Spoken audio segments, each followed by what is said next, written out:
Donc je disais, la France est un laboratoire. On va être à la 4e semaine, le 4e samedi, entre parenthèses guerre civile, de magasins fermés. Mais comment tout ça va finir à ton avis, Frédéric? Parce qu'à un moment, il va bien falloir que ça débouche sur quelque chose. Alors, comment ça va finir? Que ça se passe bien maintenant, ou que ça s'arrête, ou que ça continue, moi je sais comment ça va finir. Ça va finir, on l'a déjà vu, qui arrive de plus en plus, c'est ce besoin pour tous les Français d'éliminer ce système, c'est-à-dire pas les hommes politiques, ils croient qu'encore c'est les hommes politiques, mais ils commencent à sentir que ce n'est pas les hommes politiques, de gauche, droite, centre. Le système. C'est le système, et on voit apparaître, on va poindre, ce désir de référendum populaire, de vouloir proposer, disposer, donc proposer des lois et pouvoir les voter ou les abroger, que le peuple le fasse par référendum populaire. Il faut mettre au point la technique, l'informatique va sûrement le permettre, puisqu'on a maintenant les outils informatiques, les réseaux sociaux qui permettent l'information, qui permettent le traitement des données, les blockchains qui permettent d'éviter les fraudes, parce qu'évidemment il peut y avoir des fraudes. Et donc c'est la fin des systèmes bipartides. Et on voit que c'est la fin du système, en tout cas classique, avec un parti politique qui propose... Il n'y a plus de gouvernement. Donc vous avez déjà annoncé la fin du système. C'est le peuple qui gouverne. Ah non, mais j'explique comment ça va se terminer. C'est le peuple qui gouverne. Alors, non, je termine. Ce qui va se passer, c'est que les politiques, étant des gens intéressés et très égoïstes, voulant eux régner, puis ce besoin de gloire, de se sentir un moment immortel. Pas tous. Souvent, ceux qui sont au pouvoir, en tout cas, ils ont beaucoup d'énergie, beaucoup d'égoïsme. C'est rarement le bon qui arrive.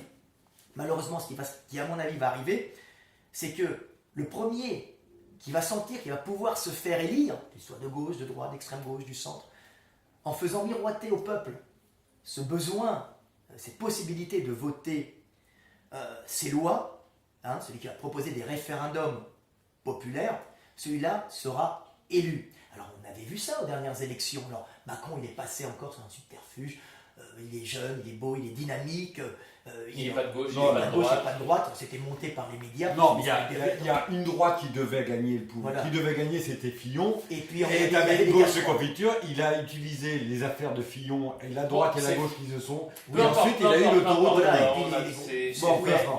On sait ce qui s'est passé, mais on voit apparaître justement ce besoin du peuple et qui va être utilisé par les politiques. On a vu Mélenchon proposer les référendums populaires, on a vu Marine Le Pen proposer les pétitions des référendums populaires, on a même vu Emmanuel Valls, qui n'était pas du tout comme ça, qui a vu peut-être sa possibilité de revenir en politique, d'avoir sa place, par égoïsme sûrement, par intérêt personnel. Il a dit qu'on ne voulait pas de lui à Barcelone.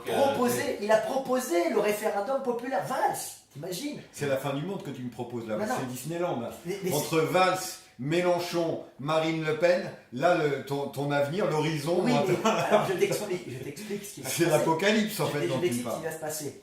De toute façon, que ce soit Marine Le Pen, Valls, Mélenchon ou même Macron, qui peut d'un seul coup dire maintenant on va faire des référendums. Macron est capable ce soir, je ne sais pas, de dire nous allons sur certaines lois sociales consulter le peuple car nous avons vu que le peuple était en fin de compte souverain de son avenir. Il ne dira pas le peuple, il dira les Français. Ou les Français, il va parler comme ça, on ne sait pas, il va sûrement dire ça.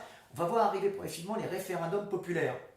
Ça va doucement germer, la technique va se mettre au point parce que ça n'arrive pas du jour au lendemain, jusqu'au moment où les techniques du référendum populaire, c'est-à-dire les progrès technologiques permettant la gestion de ce référendum populaire. En gros, la prochaine échéance présidentielle. Oui, alors ça va peut-être arriver, peut-être que Macron va lâcher du lest. En dehors du vote, en dehors du référendum fait par le peuple, enfin, ce nouveau schéma. D'accord, tout ça c'est très bien. Mais là, les gens, concrètement, comme ils veulent des choses de concrètes là, dans les oui, la taxe d'habitation, ils vont baisser, le pouvoir d'achat, ils vont baisser les taxes pendant quelques temps, ils vont essayer de... Les retraites, voilà, ils vont essayer, à mon avis, ce qui peut arriver, de gagner du temps, en fait. De gagner du temps en faisant des référendums sur des lois dans un premier temps social, parce que c'est vrai que ça va être très dur pour un peuple non averti dans un premier temps de voter des lois fiscales, ça va être très dur parce que les mecs vont se grouper en disant oui, ben nous on voudrait le SMIC à 3 000 €. Non, mais on peut donner à tout le monde, hein. Non, mais ce qui est on peut donner à tout le monde, mais on le sort d'où l'argent? Voilà. Je veux bien, il y a un moment, la France est en... Tu es obligé de viser un pot pour en remplir un autre. Ça doit se présenter avec un bilan. Ça ne doit pas se présenter avec je veux ci, je veux ça. Non, mais les uns et les autres, le bilan il est clair, on connaît les chiffres. Donc vous ne croyez pas du tout que le mouvement peut s'amplifier et qu'on aille carrément vers un énorme mouvement populaire, une guerre civile mais Là, ça peut moi, arriver. c'est ça qui m'intéresse. Dans les semaines qui viennent, là, comment est-ce que le mouvement va s'éteindre ou il va s'amplifier? Tu as deux solutions. C'est où il va commencer à y avoir du lest et les gars vont commencer à faire des référendums populaires et à essayer d'éteindre la colère du peuple comme ça. Et à ce moment-là, on va commencer à discuter, à essayer de faire passer doucement ces lois. Et puis progressivement, aux élections, on verra arriver un petit malin qui va vouloir rentrer avec le référendum populaire et qui, en fin de compte, quand il rentrera avec ça, perdra le pouvoir parce que s'il fait le référendum populaire, il aura la gloire, il sera là, mais progressivement, la caste des politiques va disparaître parce qu'elle est plus viable. Ou on arrive, comme ça peut arriver, à une révolution, où ça se durcit, et on arrive dans un système de chaos progressif, où le pays va progressivement avoir des blocages partout. Chaos là, on l'a eu samedi, on a eu un chaos, il faut voir les guerres en Europe, ce que c'était pas encore ça. Arrête, boulevard Malesherbes, à l'Étoile, sur les Champs-Élysées, t'as des gens t'as les arbres qui brûlaient, t'as des vitrines de gilets jaunes, de gens qui avaient des petites boutiques qui se sont fait caillasser, t'as des femmes qui ont été agressées. C'est toujours comme ça. Non, c'est pas toujours comme ça. Là, en ce moment, j'ai pas vu d'agression. Il y a des agressions. Non, il y a une vraie tension sociale. Non, mais quand tu arrives avec un camion, tu prends les scooters qui sont amenés de la Grande Armée, de la concessionnaire, ou quand tu vas chez Chanel et que tu repars avec les sacs, c'est pas parce que tu es du gilet jaune. En ce moment, c'est le lâcher-prise et la façon dont on a piétiné l'Arc de Triomphe, la façon dont on a piétiné la c'est voulu, c'est voulu. Non, attends, il y a un moment ou un autre où non, mais parce que là, les gilets jaunes. C'est même pas incontrôlé, c'est que là, on ne peut pas, qu'on le veuille ou non, construire quelque chose de sain dans ce climat. Donc, il faut déjà éradiquer, stopper immédiatement cette horde de barbares, parce que c'est pas des gilets jaunes. Ils ont volé les gilets jaunes aux gilets jaunes, ils les ont mis pour pouvoir faire de la casse. Alors moi j'y étais, ils n'ont pas volé de gilets jaunes, ils sont arrivés avec des cagoules noires et leurs habits des banlieues, j'ai discuté avec eux. Et ils disaient non, on vient tout casser là. Nous aussi, on vient faire la révolution. On vient piller, on vient faire la révolution. Non, ils viennent casser Gosport pour aller piquer des trucs chez Gosport. En banlieue, t'as pas que des mecs comme ça, t'as aussi des mecs. Il faut bien différencier les gens qui viennent vraiment c'était des gamins des banlieues. Ils étaient entre 100 et 300. Mais attention, 100 et 300 mecs en essaim, c'est terrifiant. Au milieu des gilets jaunes. Qui ne comprenaient pas, qui étaient là, puis qui ont vu ça. Bon, on ne pouvait rien faire. Mais, mine de rien, ils participent à cette colère générale, eux d'une façon incontrôlée. Non, mais en fin de compte, 300, et s'ils débarquent à 3 000 ou 30 000 un jour? Non, mais les bandes. Mais faut arrêter, c'est pas des gilets jaunes, ces espèces de connards. C'est des gamins. Mais non, mais c'est quand même des. Mais peu importe. C'est des connards, il n'y a pas d'âge. Il y a des vieux cons et des jeunes cons. Quand tu saccages comme tu l'as fait, c'est même là, ils en ont rien à branler des gilets jaunes. Il faut arrêter. Les mecs, tu les retrouves pour toutes les manifestations. À toutes les manifestations, ils débarquent pour péter. Et là, il y a c'est attention à Paris, c'est couvre-feu. Quartier libre, on peut y aller à coup de batte de baseball pour vite. Alors ça n'a rien à voir avec les gilets jaunes. Eux, ils voient un État qui ne supporte plus parce qu'ils savent qu'ils sont condamnés au shit. Ils sont condamnés au shit. S'ils ouvrent une boîte, c'est une micro-conscience sociale, ils n'ont pas les capacités de gestion, ils n'ont pas de comptable, ils n'ont pas de fiscaliste, ils n'ont rien, même s'ils ont une idée pour faire une chicha ou un autre, de toute façon, ils vont être défoncés par le système fiscal. Donc on leur laisse quoi? Le hashish? Le hashish, c'est très bien. Tu sais pourquoi c'est très bien? Non, tu sais pourquoi c'est très bien le hashish? Parce que toute cette classe moyenne, ces jeunes de cette classe moyenne qui n'ont pas d'avenir, européenne, tu leur files du hashish, et puis ils sont calmés, ils refont le monde chez eux, ils mettent Netflix et ils jouent à un jeu vidéo et ils s'endorment, ils ne font pas la révolution. Alors que les autres, avec le hashish, ils sont juste à peu près normaux. Moi, j'ai pas cette vision-là. Moi, il y a toute une partie de la banlieue que je vois, et cette partie-là, elle fait du sport, elle croit, elle est créative. Elle veut s'en sortir. Dans le domaine artistique, ils sont précurseurs dans plein de domaines.